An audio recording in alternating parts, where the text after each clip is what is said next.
Hi guys, we're going to be discussing what we covered in parasitology this week. We finished up flagella and went all the way through sporozoa, so I'm just going to try to run through this as quickly as I can. The last of the flagella were Leishmania donovani. This is the deadliest type of Leishmania. It causes dam fever. The geographical occurrence is in North and East Africa, Asia, Mediterranean, and South America. It has a long incubation time of 2 to 18 weeks, and it causes a short-term pimple bite caused by a sandfly. Symptoms are malaria-like chills, fever, sweating, diarrhea, dysentery, and weight loss. After the parasite disseminates and multiplies in visceral reticuloendothelium, it causes splenomegaly, hepatomegaly, hyperplasia of tissues and organs, and progressive anemia.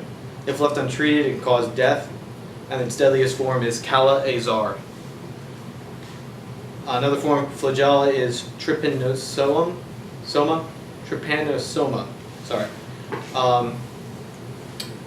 Trypomastogot is the infective stage. It has elongated spindle-shaped cells with tapered ends and a single flagellum. There's two types. You have T. cruzi, which causes Chagas disease. It's an epidemic in Central and South America. The vector is the kissing bug. The trophozoite, it multiplies in the bug's intestines and releases the parasite via its feces. Then there's T. brucei, which is a sleeping sickness. The vector is the tsetse fly. A lesion of the bite causes immediate fever, splenomegaly, swollen lymph, joint and muscle pain. It can lead to CNS damage that can cause coma and death. There's two different kinds.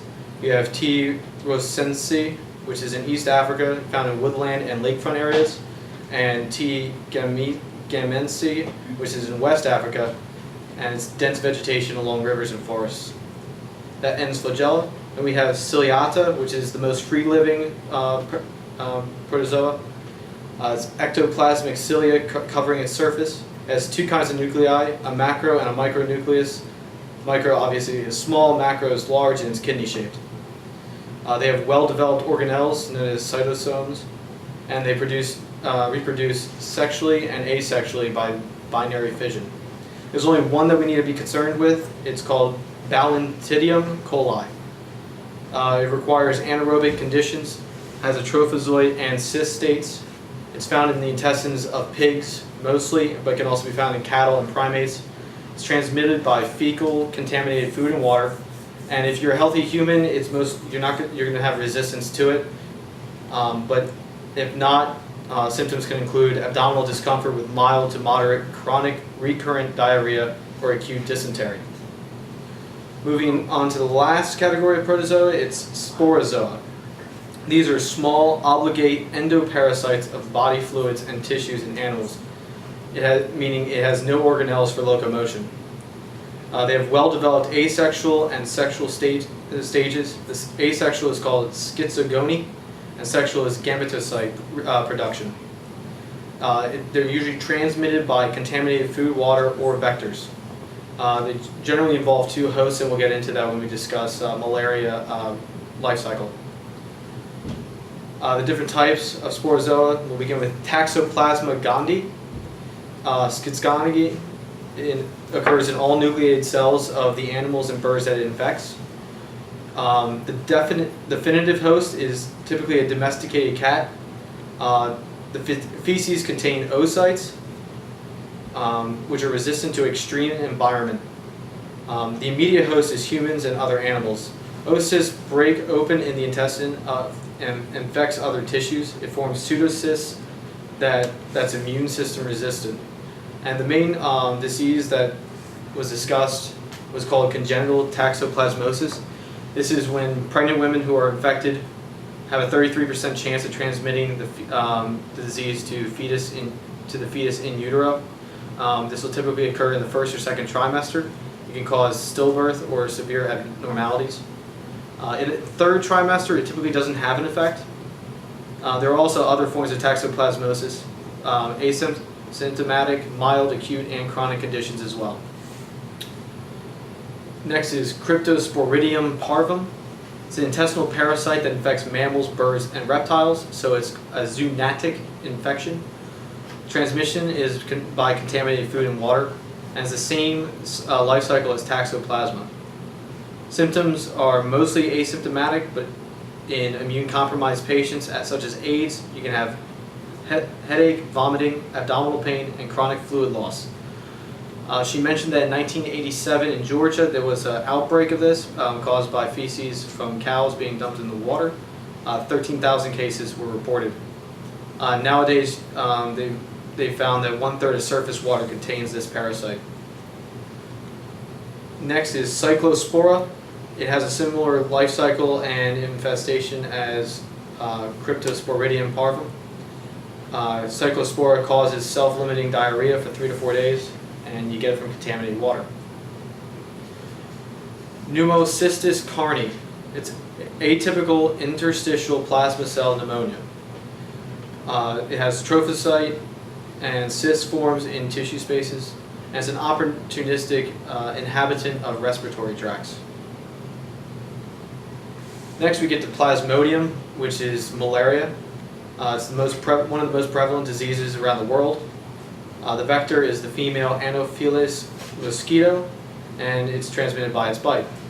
There are 4 types of Plasmodium. You have falciparum.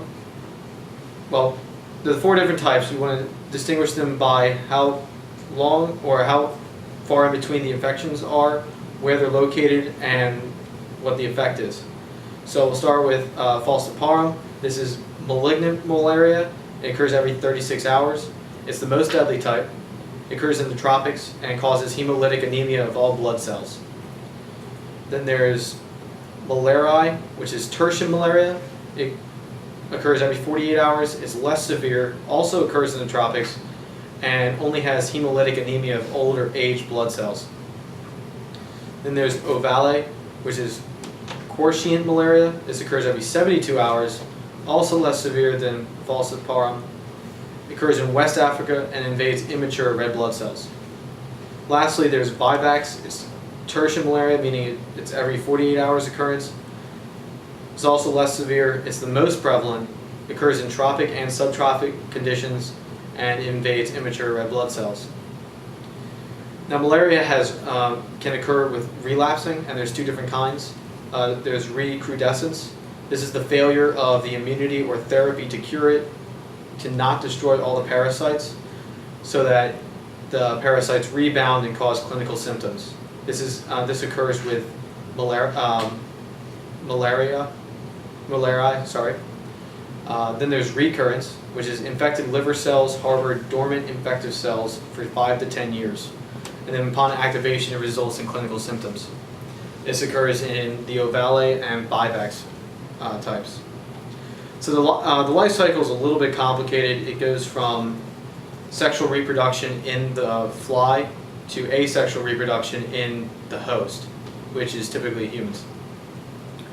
So we'll start upon injection of the fly injects the sporocyte into the human's circulatory system, and within 30 minutes the cells invade the liver, or the parasite invades the liver. They then form cryptozoites, and this gets into the parenchymal cells of the liver, which is where the asexual reproduction occurs. This is called schizogony, and they produce merozoites. And this takes about 1 to 2 weeks, and then the liver cell erupts, and the merozoites dump into the blood and then infect the red blood cells. The infected red blood cells are known as a schizon, and here the merozoites form trophozoites, and they undergo schizogony again, producing more merozoites, and from there the red blood cell will erupt, they will infect more red blood cells, and the cycle continues. Now in the red blood cells, the merozoites will also produce male and female cells. These are the male cells, which are microgametocytes, and females, which are macrogametocytes. These will be transmitted to mosquitoes once they suck an infected human, and that's where the sexual reproduction will occur in the insect. The last sporozoa is Babesi microti. It has a milder form, similar disease to malaria. The vector is a tick. It bites you. It has pear-shaped trophozoites, asexual reproduction in red blood cells. They will tend to lie in pairs or tetrads. They also undergo asexual reproduction in the tick. Symptoms include hemolytic anemia, mild spleen, and liver disease. But it's usually occurred in the U.S., but it's essentially been eradicated. And that's as far as she's gotten this week. Good luck studying.